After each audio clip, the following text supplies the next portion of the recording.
everybody, and welcome to Healthier Home Live. My name is Jen, and I am here every week talking with Ken about different ways that we can kind of get a little more organized and clean in our homes. So, Ken, how are you doing? It's been weeks. I've missed you. Excuse me. You're very popular. Real popular. Somebody actually called me. It does happen.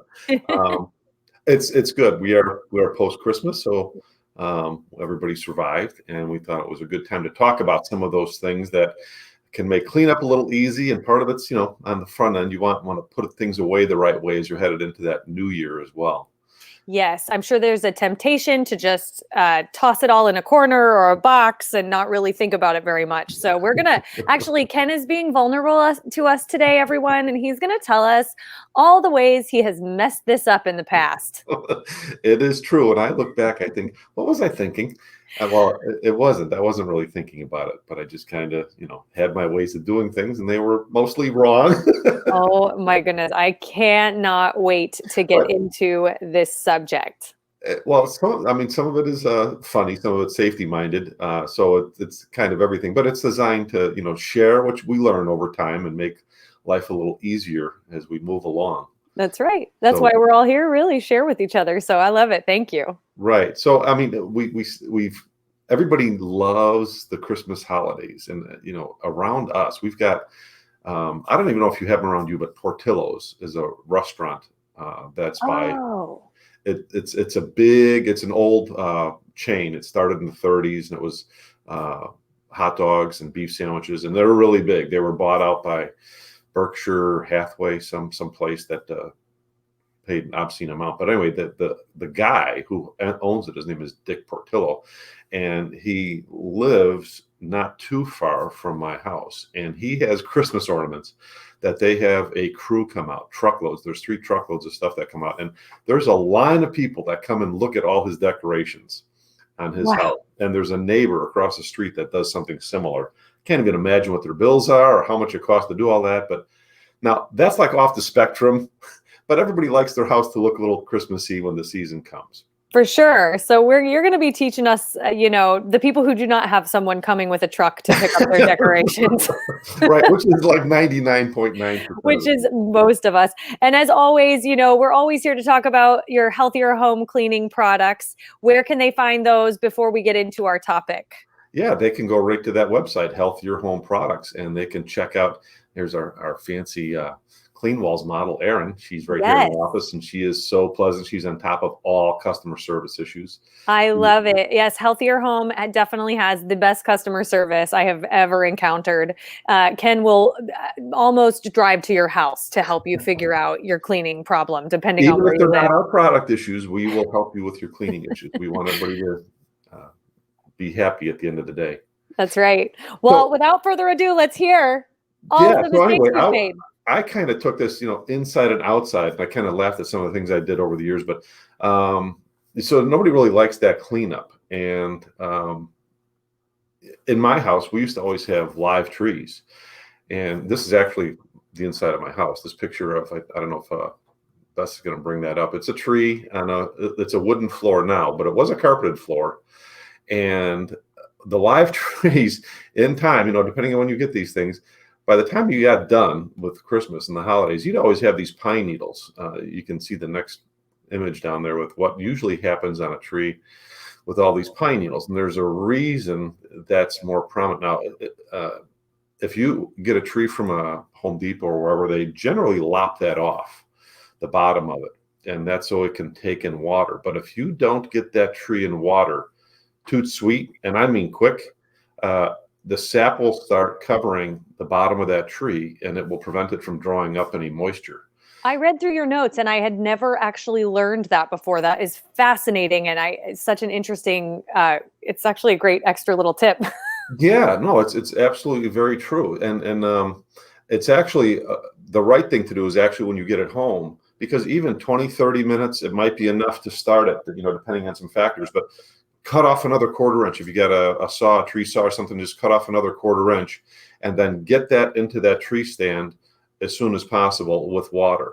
Because that tree is dying to take up water. It's been sitting in that lot for a while, so the branches and stems and leaves are all dry, so they're going to draw up a lot.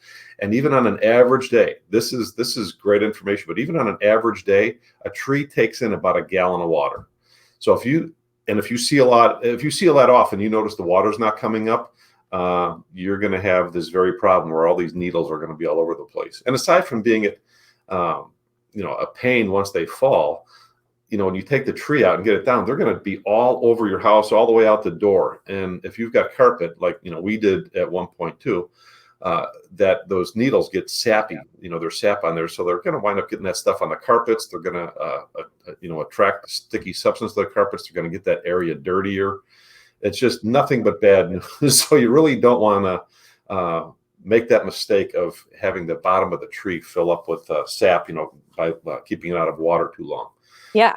Good idea to get it in and keep it wet and give that tree a drink every day. So someone should probably be, in your family, if you're going to do this, somebody should be in charge of that, because you just don't want it to run dry. In my family, it's me. Well, I tell you, this is, and I was going to talk about this a little later, but I've really outsourced Christmas to my son. My son is really, he's cool about it. He doesn't mind doing it, loves setting the stuff up, and doesn't mind taking it apart. So, okay, I'm all good with that. Yeah, pass it on down. Find somebody who's willing to raise their hand and go and give them the job. Yes. You're like, I'm passing the torch to you. Meanwhile, you sneak to the living room and eat chips. So then another great option, just to finish out on these live trees, are tree bags. I mean, not everybody does these things. And when I found out about it, I thought, what a great idea. So before you even put that tree up, put those tree bags down. And when you take the tree apart, you'll just lift that bag up over the tree and all those needles will be contained. You won't even have the issue. And I had never heard of this before. This is so fun to me. I never have heard of this. And, the benefit of, people say, oh, it's kind of a pain and all the stuff you're talking about. But the reality is live trees smell great. They look great. You walk in your house at the end of the day, you're coming home from work. It smells like holiday hearth wall cleaner in there. It just smells like Christmas. Which, by the way, I think you still have some of a little bit. Yes, am I right? We do. We're down to our last couple. It's down to the end. Quick, people. It's beautiful. But anyway, go on. People looking to get their holiday hearth can still do that. So yeah, I mean, the live Christmas trees are great. Yeah, there are some issues with them, but they look and smell great, and it's a tradition that can get carried down. People, it just makes the house smell like Christmas, and people enjoy that, which is good. Yes, it does. I agree. So obviously, next generation stuff here are obviously, as an option, you can have artificial trees. And the great, I mean, this is one in our office. This is right in our office right here, just outside my door. This is 20 years and going strong. And there's no bad bulbs, there's no bad wires, there's no missing ornaments. And why is that? Why is that, Jen? Why is there nothing wrong with these trees? I am going to guess that Ken has messed it up before and he has figured out. The reason is I have nothing to do with this. This is all everybody else in our office who did all this. Well, tell us why. And it sounds kind of funny, but I'm telling you, I mean, it's when I thought about this, I mean, when I get ornaments, I would just toss the packaging out. But these packages they're made specifically to prevent damage and to keep the ornaments intact. And that's exactly what my partner does when he puts up the tree. He puts the ornaments back in the original packaging. These ornaments are over 20 years old. There's original packaging, no damage. These are glass ornaments, no broken ornaments, no missing wires, nothing. Yeah, I'm impressed. Those are full boxes. Full box. I mean, yeah, that's why I pointed that out there. I took the pictures because you can see there's nothing missing from them. Yeah.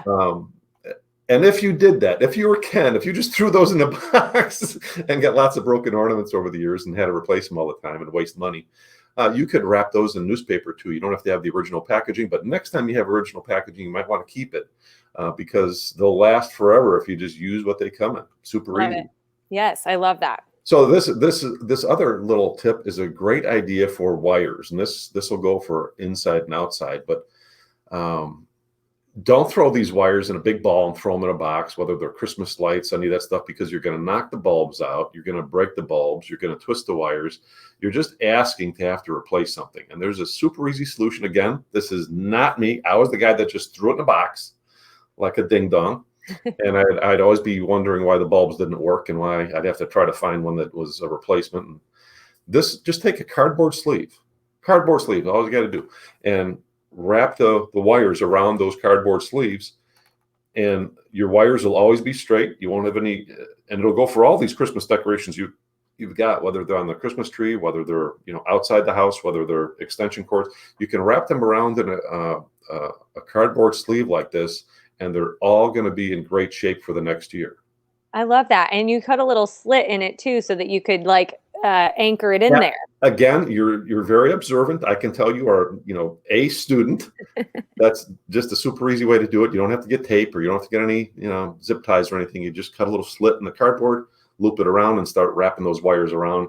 You're all good. It's so smart. My daughter and I were a little bit like the Three Stooges this year, wrapping it around like a thing of wrapping paper. And as she's wrapping it, and I'm fully supporting what she's doing, wrapping it around the thing, the other end is going like this way, like undoing. Like, we're not very good at this. If only we knew, Ken. Maybe she's my daughter. Maybe. Oh boy. So anyway, at the end, I mean, this again sounds simple stuff, but I mean, this is not me yet, because I just kept stuff in a box, and however it got there, if it wasn't broken, it was a miracle the next year. Everything goes in a box, tape it up at the box, and there's a reason for that, not just to keep the box intact, but no dust, no spiders, no nothing. And just label what you got inside those boxes, and everything is going to be ready for the following year. Super easy. Super easy, and labeled Christmas, so you can't mess it up. And you could even tell that's not my handwriting. If you know my handwriting, you could tell that wasn't me that did that. But I'll do it now. I've learned my lesson the hard way. That's right. And obviously, a lady friend, she's got these giant container store things that are perfect for this as well. You can do that, because the nice thing about the container store bins is you can see right through them. So if you don't want to write on there, or take one step out, you can pack more in, and you can see right through what's inside of them. So that's a super easy way too. Love it. So outside the house. Now, this again was like Ken 1.0, bad student of the game. I often did these things where I had these icicle lights around the house, and I would normally do it in December, which around Chicago is pretty cold time, generally, often snowy. Freezing. And yeah, freezing. Yeah, all kinds of things. And your wires are holding their shape because they're cold or frozen. They don't want to relax and go to form around shapes. So you're just asking for a lot of issues. And even although I do know ladder safety, and I do know basic principles of not falling, you add to the mix ice and cold, and you're asking to fall off ladders, which is, it's very real. I tell people this because it's real, and this is worth sharing. Over 500,000 people fall every year off ladders, and over 300 people die. And it does happen in our neighborhood. I didn't know the person personally, but he was just a few blocks down. He fell. He was, doing something similar to this, fell and went down. Now you look at this picture of this person on this ladder. This is like the worst idea possible. This ladder is actually sideways, and driveways are typically sloped toward the street, so it's already working an angle in the wrong direction, and the person's climbing up to the top rung. So the principles of center of gravity are, this ladder, it makes me cringe even thinking about it. I could see this person, the ladder slipping out and the person falling to the ground. And that would, just a horrifying thought. So anyway, just be very careful if you're doing that. The solution is probably do it in warmer months. You don't have to do it in cold months. You can put your Christmas ornaments up before Thanksgiving or around Halloween. I actually know a lot of people that do it around Halloween, because just because you put the lights up doesn't mean you got to turn them on. Right. And now I thought, no, that's kind of clever. I could have done that a long time ago. That would have saved me some heartache and headache of doing that in the cold months. And then, I look at another option as well. My mother is up in years. I painted her house this year, and she wanted to have all the Christmas stuff out. And rather than do that, I just got this simple little projection light, and it was super easy for her to have a decorated house without anybody climbing up a ladder.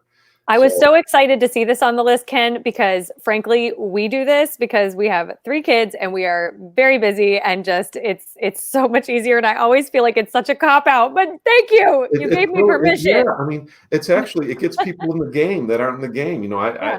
If my son is gone from his Christmas duties, I probably wouldn't put anything on the outside, but I would do this. Yeah, So they're that's just really as simple festive. enough. I mean, I get the traditional lights, but they really are very festive, There these projectors. and there's as many varieties and things, and they're not that expensive. They're $30 for, maybe, you can go as high as you want, I guess, but there's all kinds of options out there. Some of them move, some of them swirl, some of them have figurines like snowmen, all kinds of, you name it, they've got them out there. So anyway, anything that makes the packing away easier and more organized and prevents damage is going to make it easier the next year when you take things out. So Yeah, uh, there's some quick and easy, simple steps for inside and outside your house I um, love that. with Christmas. I love it. When do you take your lights down? Do you wait until it's a little warmer to take them down? Um, Actually, I'm pretty quick after the Christmas holidays. Usually between Christmas and New Year's, I get that done. It's a quiet time at work, and then I get refocused on work again, and there's no time for all that stuff again. So, yeah, I tend to do it right about there. But most of my neighbors are usually mid January. And same thing applies, like we just said. Putting them up in warmer months, you can leave them up and just don't turn them on. You can, like you said, take them off in warmer months as well. Yeah, yeah. Hey, if it's going to keep you safe, we're all for it, right? Yeah, don't be the Ken/Clark Griswold. That's right. I'm going to start calling you Clark. I promise you, Jen, I fully deserve the title. I was absolutely that knucklehead. Oh my gosh, I love it. But making mistakes is how we learn, and how you're passing on that information to us so that we don't make those same mistakes. So thank you so Amen. much. Yes, Amen. I love it. And there's our website again, healthierhomeproducts.com, so that you can check out all the different products that will make your life easier, happier, healthier, and a little cleanlier too. Ken, thank you so much for hanging out with me today and having this chat. Always great to see you, Jen. Always great. Yes, I agree. We'll see you guys next week. Same time, same place. Ask your questions. Bye.